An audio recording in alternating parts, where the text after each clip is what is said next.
Olá, todo mundo, tudo bem? Deixa eu baixar um pouquinho aqui o som. Bem-vindos ao terceiro bimestre. Como é que vocês estão aí, passando por esses percalços da vida? Bem-vindos. Bem, pessoal, a gente começou esse warm-up com essa música aí, né? É uma música que ela já está no inconsciente coletivo, né? A maioria das pessoas conhece essa música, chama-se Another Brick in the Wall, mais um tijolo no muro.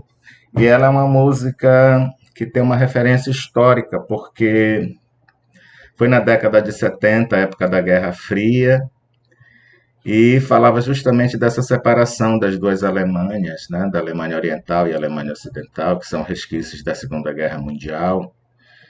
E o Pink Floyd, que é uma banda dessa década, né, 60, 70, resolveu fazer um álbum que se tornou um grande sucesso e posteriormente se transformou num filme chamado The Wall, A Parede, o Muro, que é um filme que foi dirigido por Alan Parker, que foi um diretor que infelizmente morreu semana passada de Covid, um grande diretor que fez filmes maravilhosos como Alien, como Expresso da Meia-Noite, como Fama. E aí eu trouxe essa referência para vocês, porque geralmente a gente escuta as pessoas dizendo assim, música de inglês não tem sentido, não diz coisa com coisa. Então eu trouxe uma letra que tem uma história, uma letra bonita, tem uma história dentro de um contexto, né, da humanidade. Inclusive, para a curiosidade de vocês, essa foi uma das músicas que foi colocada numa sonda que foi solta pela NASA pelo espaço sideral, para que algum ser inteligente, caso haja algum ser inteligente aí pelo universo, descobrir esse equipamento que foi enviado pela NASA. Uma das referências em relação à construção artística da Terra, na Terra, seria uma dessas músicas do filme Pink Floyd, essa propriamente dita, que é Another Brick in the Wall. Então é uma música que tem história, é uma música que tem uma letra bonita, que ela faz sentido e que é in English, right? Bem, gente, de acordo com a professora Darlene, que nós entramos em acordo para fazer uma sintonia entre as turmas de inglês, ela tem uma turma também do primeiro ano, nós resolvemos fazer uma pequena revisão sobre o que a gente está estudando para a gente se situar no desempenho da língua, como a gente está tratando esse processo do conhecimento e do domínio do idioma inglês. Então, nós praticamente vimos dois tempos verbais, o presente simples e o presente contínuo. E vimos um modo também, que é o modo imperativo, né? E dentro desses dois tempos, esse modo, a gente pode inferir uma série de outras informações, né, para acrescentar no nosso vocabulário, enfim. Então vamos lá, rapidinho.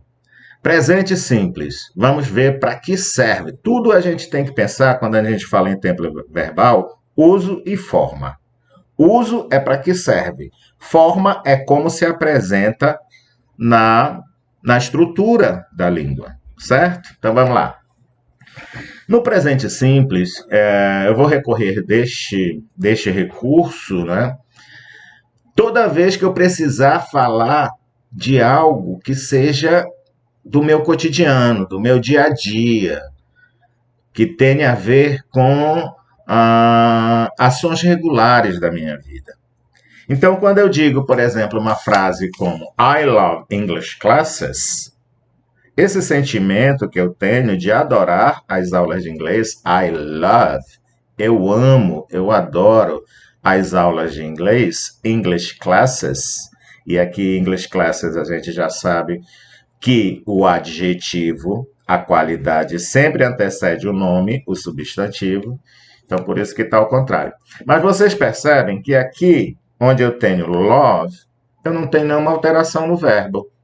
Então isso quer dizer que toda vez que eu for fazer uma frase no presente simples, eu não preciso fazer uma alteração no verbo com a maior, depende da frase, né, do pronome que eu vou usar nessa frase, mas a maioria dos pronomes eu não tenho alteração nenhuma. Se eu quero dizer eu estudo de manhã, olha, isso é uma ação regular do meu dia a dia, eu estudo de manhã. I study, não muda o verbo, S-T-U-D-Y, I study in the morning, eu estudo de manhã. Mas acontece que nós temos uma regra no presente simples que diz que toda vez que eu conjugar um verbo na terceira pessoa do singular, esse verbo vai sofrer uma alteração, uma flexão verbal, que, no caso, em inglês, no presente simples, na maioria dos verbos, eu acrescento o S. Essa é chamada uma regra geral da terceira pessoa do singular. Então, se eu quero dizer I love English classes, tudo bem, ok, não tem mudança nenhuma.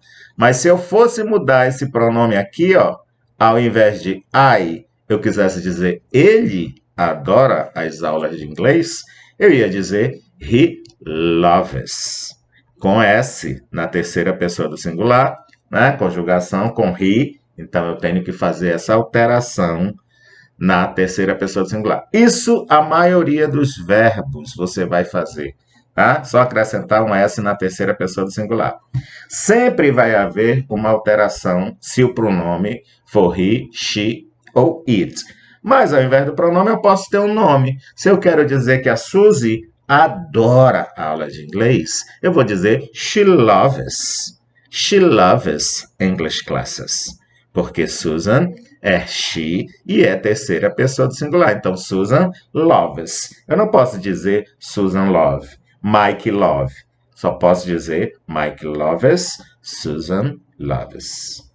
Alright? Ok. Na terceira pessoa, essa regra geral, ela também vai ter algumas particularidades dependendo da terminação verbal. Por exemplo, todos os verbos que acabarem com S, SS, SH, CH, X, Z e O, a gente vai acrescentar, ao invés do S, acrescenta-se ES. Então, essa é uma regra específica para este grupo de palavras, de verbos que acabam com essas terminações. S, SH, CH, X, Z e O. Alguns estudiosos colocam SS, mas de uma forma geral, S, SS, tudo acaba com S. Então eu digo, acaba com S, SH, CH, X, Z e O. Não tem nenhum problema, tá certo? Então vamos ver um exemplo. O mecânico, the mechanic. Terceira pessoa do singular, posso substituir o mecânico por ele.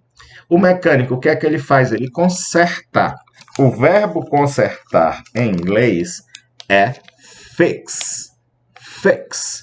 Esse verbo, ele tem uma terminação peculiar, acaba com X. Então, ele está naquele grupo de palavras S, SH, CH, X, Z e O, em que todos os verbos que acabarem com essas terminações, se for conjugado na terceira pessoa, eu acrescento o ES. Então, a frase ficaria: o mecânico conserta o carro. The mechanic fixes the car. Right? Muito bem. Então, todos os verbos que acabarem com essas letrinhas, S, SH, X, Z e O, eu vou acrescentar ES na terceira pessoa. Mas se eu disser assim, ó, você conserta a sua bicicleta todo mês. Você é a terceira pessoa? No, it's not. Não é. Então, não tem alteração no verbo. You fix your bike every month. You fix your bike every month. You fix your bike every month. Right? Ok. Quando o verbo acaba com Y, gente, precedido de uma consoante, aí eu tenho que tomar cuidado. Antes do verbo acabar com Y, eu tenho que ter uma consoante para cair nessa regra. Por exemplo, o verbo study acaba com D, Y. Acaba com Y e antes do Y eu tenho um D, então é uma consoante. Na terceira pessoa, os verbos que acabam com essas terminações, eu tiro o Y e acrescento IES. Olha esse verbo. Esse verbo ele é com Y. Try é T-R-Y. Mas como ele está conjugado na terceira pessoa, she, então eu vou dizer she tries. Eu tiro o Y, acrescento o IES. She tries to cook rice.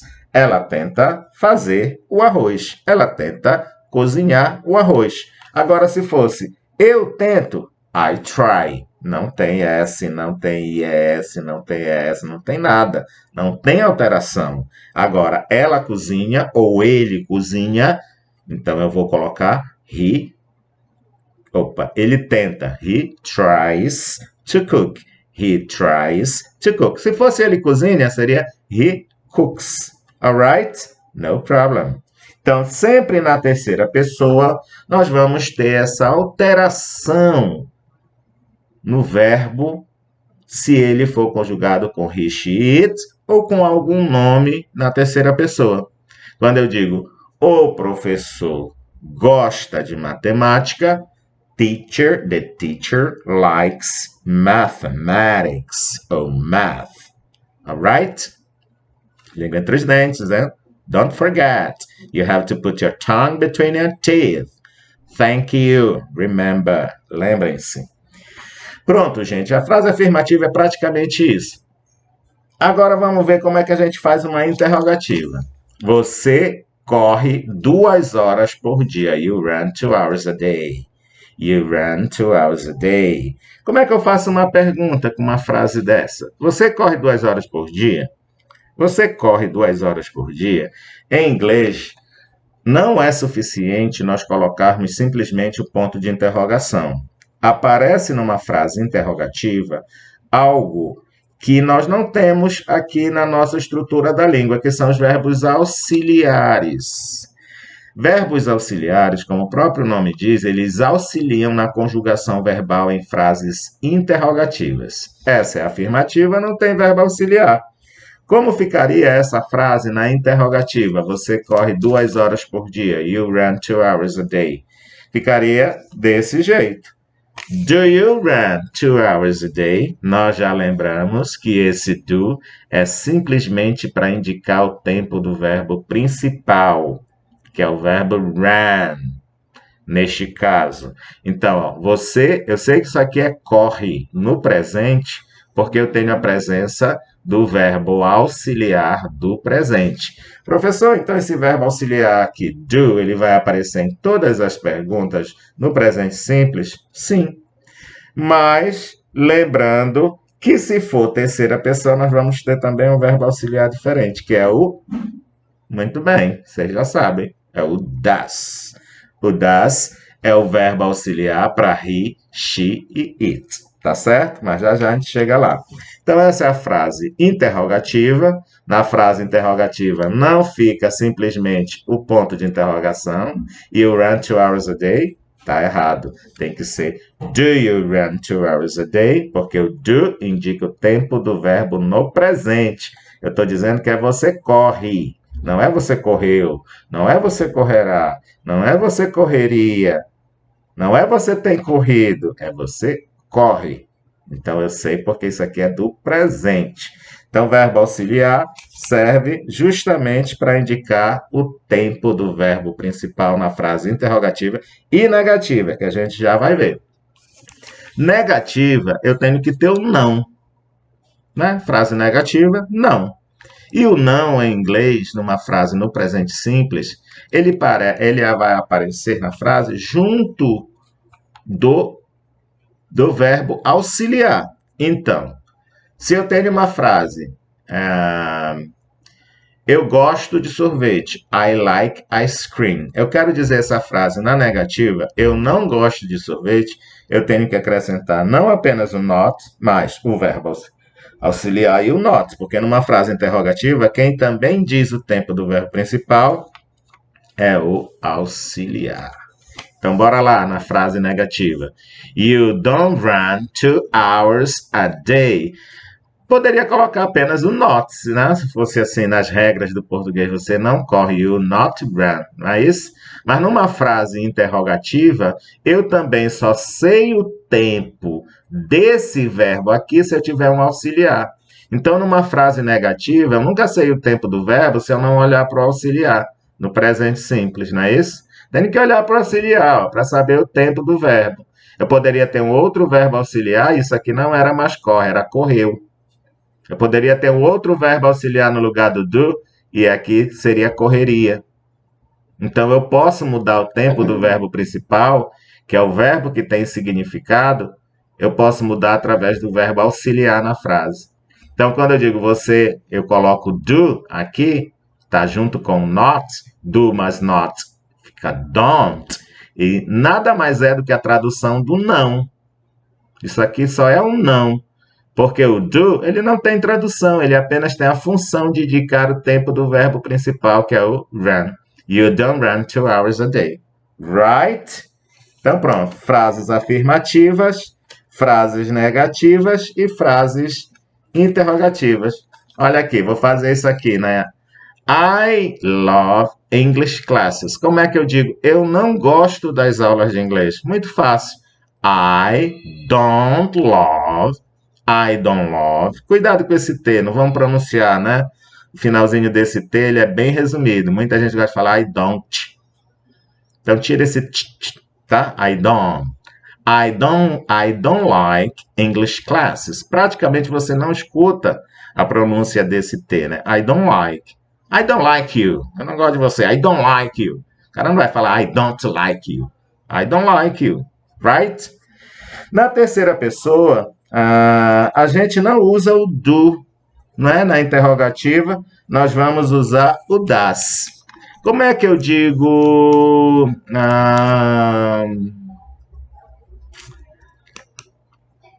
o pinguim voa. O pinguim é uma ave, né? Como é que eu pergunto o pinguim voa? O pinguim eu posso substituir por it, porque ele é um animal. Vamos dizer que eu estou vendo um filme e nesse filme aparece um pinguim lá querendo fugir, sei lá, do leão marinho. Como é que eu vou colocar essa frase? O pinguim voa? Fácil.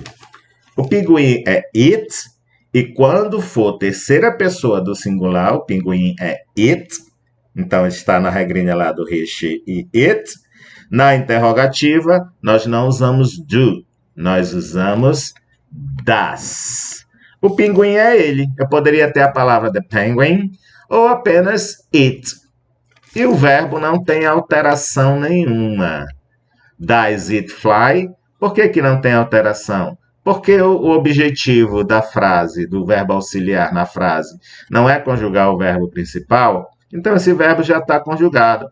Professor, mas o senhor disse que toda vez que for he, she e it, o verbo tem uma alteração de s, es ou ies, mas apenas em frases afirmativas. Isso aqui é uma frase interrogativa. Frase interrogativa, basta colocar o verbo auxiliar. Como aqui é it, é terceira pessoa do singular, então aqui é does, não é do. Does it fly? Ela voa, ele voa, does it fly? Ele conserta o carro, olha aquela frase. Does he fix the car? Does he fix the car? Ele conserta o carro. Does he fix the car? Não é isso? Frase na terceira pessoa, porque o mecânico é ele, então não uso do, eu uso das. Se for, você conserta o carro. Simples, só vou mudar aqui, ó. Do you? Por que do? Porque you não é terceira pessoa, então não preciso do das. Do you fix the car? Right? E tem uma frase negativa na terceira pessoa. She doesn't drive fast. She doesn't drive fast. Ela não dirige rápido. She doesn't drive fast. Olha aqui. Ela é terceira pessoa. O não tem que vir com o verbo auxiliar. Se a frase ela não dirige está no presente, então aqui é does. Does, mas not doesn't. She doesn't drive fast. Ela não dirige rápido. Então, gente, basicamente o presente simples ele nada mais é do que uma conjugação que vai ter alteração na terceira pessoa do singular. Se for frase afirmativa, na terceira pessoa, uma frase com he, com she ou com it, vai ter as alterações verbais que nós acabamos de falar, os, os ou yes, dependendo de como o verbo termina. E frases interrogativas e negativas vão sempre ter verbo auxiliar. E quando eu tenho verbo auxiliar na frase, eu não tenho nenhuma alteração no verbo principal, que é o verbo que tem tradução. Tá certo? Então vamos fazer logo essa diferença. Verbo auxiliar tem função. Eu só estou estudando até agora dois verbos auxiliares, que é o do e o das. A função desses verbos é indicar que o verbo principal, que é o verbo que tem tradução, ele está no presente. Se eu digo assim, você bebe água pela manhã? É uma ação do cotidiano, né? Eu vou perguntar para você, do you drink water in the morning? Do you drink water in the morning? Ou você, se quer perguntar, ele bebe água pela manhã? Does he drink water in the morning? Does he drink water in the morning? Right? Então, muito simples, né? Não tem, acho que, grandes dificuldades. Agora tem que estudar para gravar, né, as regrinhas e tudo. Beleza. O segundo tópico que a gente viu foi o tópico de um modo verbal chamado imperativo. E o imperativo, gente, ele geralmente, acho que quando eu pergunto assim na sala, para que serve o imperativo? O imperativo serve para dar ordem, né? Imperativo. Faça isso. Estude mais. Abra a porta. Feche a janela. Isso é imperativo. Certo? A mãe de vocês vive fazendo isso aí com vocês. Fazendo frases no imperativo. A mãe adora. Então, gente, mas o modo imperativo, ele não é simplesmente ordem, só isso. Ele pode ser um conselho, por exemplo, quando eu digo estude mais, né? O modo imperativo, ele não vai aparecer o sujeito da oração. Ele não tem o sujeito da oração, ele já começa logo com o verbo, né? Quando ele diz assim, estude mais, ele vai dizer simplesmente study more. Então, a ausência desse sujeito e vindo um verbo de imediato já indica que essa frase está no imperativo. Onde eu encontro formas de imperativo? Em várias situações. Situação de ordem, situação de conselho, quando eu digo estude mais, não é uma ordem, pode ser um conselho, né? Study more, né? O professor pegou a nota do aluno, study more, please, né? Pode ser uma instrução, quando você vai perguntar, onde fica tal lugar? Ah, ande 2 quarteirões, isso é uma frase no imperativo. Walk 2 blocks, ande 2 quarteirões and turn right. E dobra à direita. Walk 2 blocks, ande 2 quarteirões. Então, é uma instrução. E pode ser também uma sugestão. Né? Eu posso dar uma sugestão. Watch this movie. It's wonderful. Assista esse filme, ele é maravilhoso. É uma sugestão. Então, olha só. Vamos quebrar logo com esse negócio de que imperativo é mandar, é ordem. Não só. Pode ser conselho, instrução, sugestão e ordem. Tá certo? Então, como é que eu faço uma frase no imperativo? Simplesmente o verbo e o que você quer dizer com esse verbo. Se for o verbo estudar, quero dizer para você estudar inglês, study English, study English, estude inglês. E sempre lembrando que nós temos dessa ênfase, né? No modo imperativo, ele requer essa ênfase, né? Muitas vezes, né? Don't do that. O imperativo na negativa. Imperativo na negativa é só eu colocar o verbo auxiliar na negativa. Não abra os olhos. Isso aí não é uma ordem. Eu estou dando uma sugestão, né? Vamos dizer que eu coloquei um remédio e quero que você fique de olhos fechados. Então eu lhe dou uma instrução, uma sugestão, né? Don't open your eyes. Don't open your eyes right now. Não abra seus olhos agora. Don't open your eyes right now. Certo? Então, olha aí. Fácil, fácil. Não tem segredo nenhum. E eu sei que vocês vão se garantir super bem em formular frases imperativas. Drink your coffee. Bebe seu café. Drink your coffee. Quando a sua mãe ficar fazendo as frases imperativas, pense e tente transformá-las para o idioma inglês. Good. Boa dica. Good tip. Ok. Além do imperativo e do presente simples, na nossa última parte nós vimos o presente contínuo. O presente contínuo também tem duas utilidades que ele coloca muito claramente no livro. Uma é da ação estar sendo realizada no momento da fala. O presente contínuo ele é diferente do presente simples nesse aspecto. Quando eu falo presente contínuo, geralmente a ação tende a estar acontecendo no momento em que alguém está falando. Por exemplo, quando eu digo ele está jogando futebol. Pode ser uma ação cotidiana do dia a dia dele, mas eu quero me referir a este exato momento. Cadê o fulano? Eu vou dizer ele está jogando futebol. Na quadra, né? Como é que eu vou dizer? He is playing. Então, olha aí. He is playing. Ele está jogando. É uma outra construção verbal. Presta atenção. Quando eu digo he is playing, eu tenho sujeito.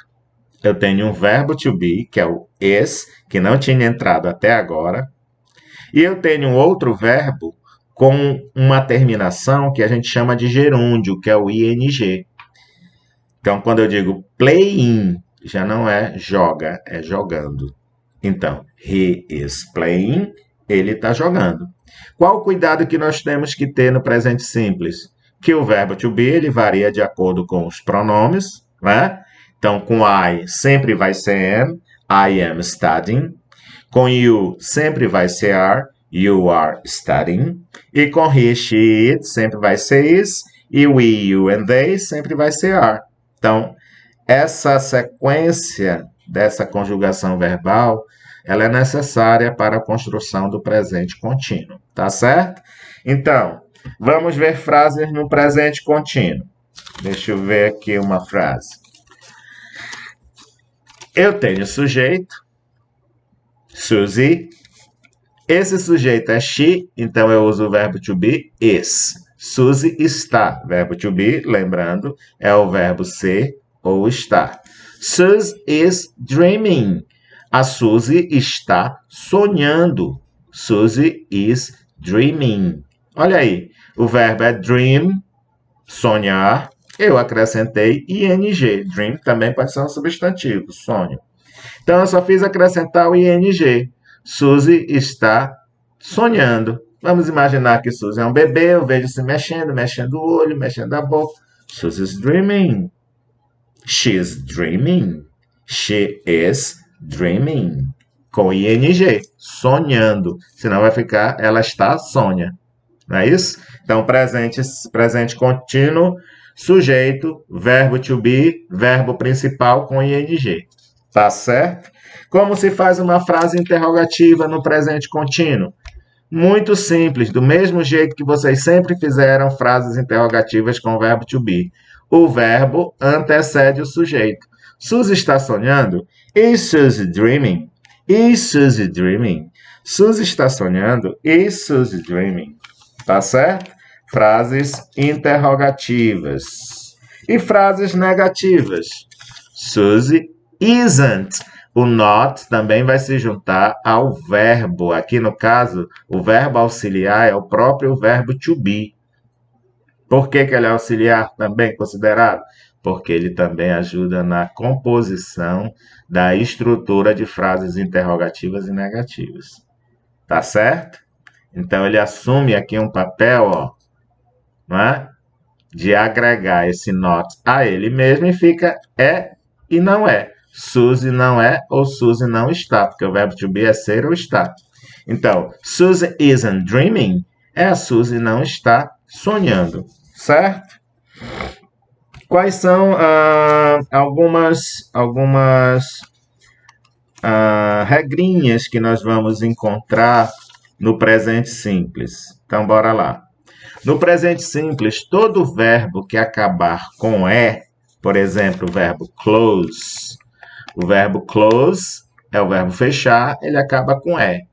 Em inglês, quando eu passo esse verbo para o gerúndio, que é acrescentar o ing, em vez de colocar fechar, quero colocar fechando, todos os verbos que acabarem com "é" precedido de uma consoante, eu tiro o "é" e acrescento o ing. Então, a frase Mike is closing the door.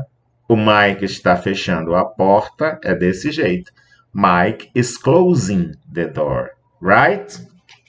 Tiro o "é" e coloco o ing. Isso aqui é um erro muito comum. Geralmente as pessoas no verbo com y querem tirar o y para colocar o ing, como fazem no y e colocam o ies no presente simples, né? Mas aqui, ó, no gerúndio, o verbo, o que acaba com y, não tem alteração nenhuma, ele apenas recebe o ing. Então, não esqueça, é muito comum errar isso aqui, tá bom? Então, eu estou estudando, I am studying. I am studying, eu estou estudando, I am studying. Eu estou estudando, I am studying English, right? Então, não tem alteração aqui. Lembre-se, frases que acabam com y. Tem uma regrinha bem curiosa. Todo verbo que acabar com consoante, vogal, consoante, tônica, se não for tônica, não entra nessa regra. Consoante, vogal, consoante. O verbo aqui é permit. A sílaba tônica é aqui. Permit. Não é isso? Dobra a última letra antes de colocar o ing. Permitir, permitindo. Esse verbo ele é assim, voltando. Permit. A sílaba tônica é na última, que acaba com consoante, vogal, consoante. CVC. Dobra a última consoante. ING. Permitting. He is permitting me to dance. Ele está me permitindo dançar. He is permitting me to dance. He is permitting me to dance. Right? Então, consoante, vogal, consoante, final de verbo, tônica, dobra a última consoante, ing. O que não acontece, por exemplo, o verbo listen. Reparem que o verbo listen, a sílaba tônica é a primeira. Listen. Não é isso? Mas ele acaba com T-E-N, consoante, vogal, consoante. Por que eu não dobro?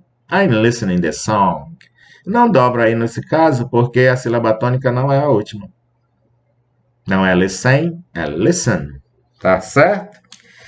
E essa regra também super curiosa é de verbos que acabam com IE. O verbo mentir em inglês é L-I-E, lie. O verbo morrer em inglês é D-I-E, die. Quando eu tiver esses verbos, morrer ou mentir, esses verbos, quando eles vão para o gerúndio, morrendo ou mentindo, eu tiro o IE, acrescento o Y e coloco o ING. Olha aí que curioso, né? Que alteração louca, né? Que a gente faz nesses verbos, né? Então, o verbo mentir, em inglês, não é mais lie, com IE. Mentindo, eu vou dizer lying, com Y. You are lying. Você está mentindo. You are lying.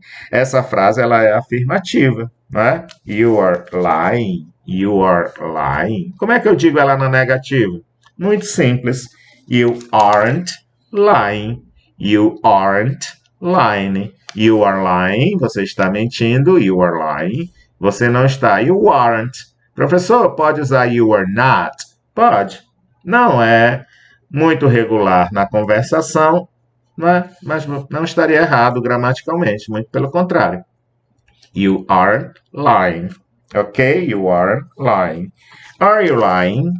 A pergunta, muito simples no presente simples, basta eu acrescentar o verbo na frente do sujeito. Are you lying? Tá mentindo? Are you lying? Very good, class. O que é que eu quero observar aqui? É que com lie nós temos alguns verbos que eles não são usados no gerúndio. Que verbos são esses? O verbo like é muito comum a gente dizer eu estou gostando do filme, né? Estou gostando do filme. Mas em inglês você não pode dizer I am liking, porque esses verbos não vão funcionar com ing. Então, a gente não pode usar. Então, verbo like, eu não posso dizer I am liking, eu estou gostando. Know, eu estou sabendo, também não. I am knowing. Think, que é o verbo pensar, I am thinking não, I think. Love, o verbo amar também, I am loving, eu estou adorando, não pode. Professor, como é que eu vou dizer? Diz de outra maneira. I love, eu adoro.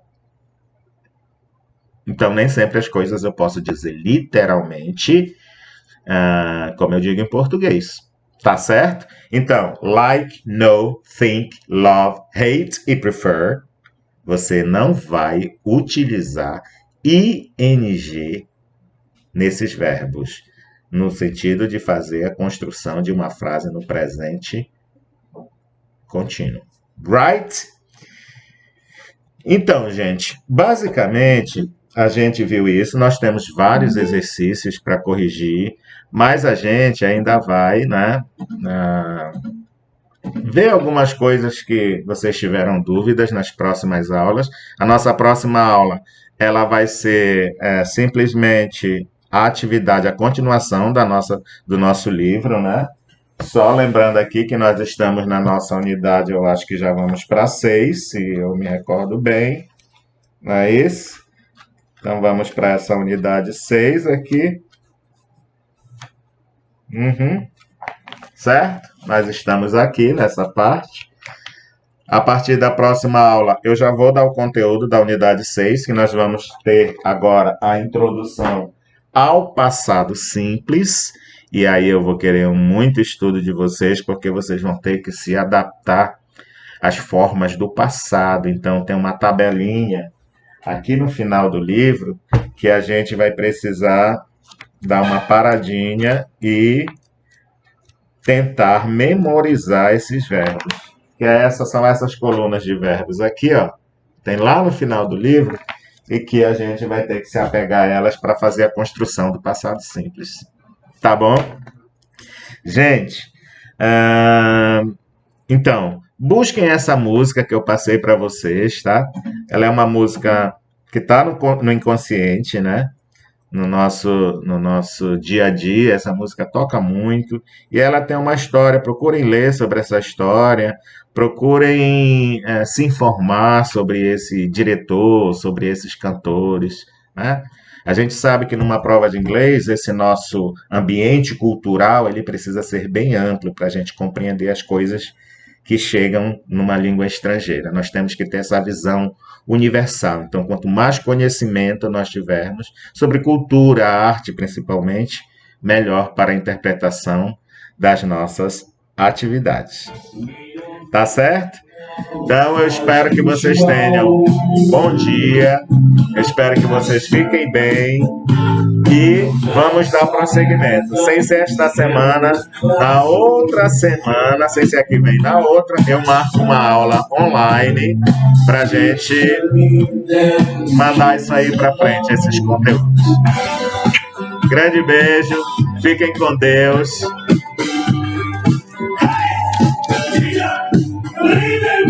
Vocês estão aqui, ó. Bye, bye. Álcool em gel, ó. Sempre muito cuidado. Tchau. Fiquem com Deus.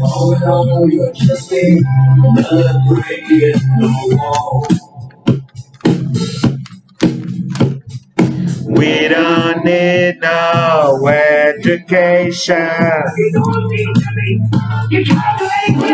Need no thought control. Sarcasm in the classroom. Fora bullying, no sarcasm.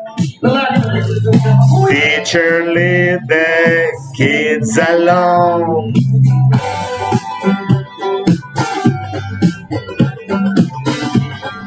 Hey, teacher, leave the kids alone. Bye bye, see you later.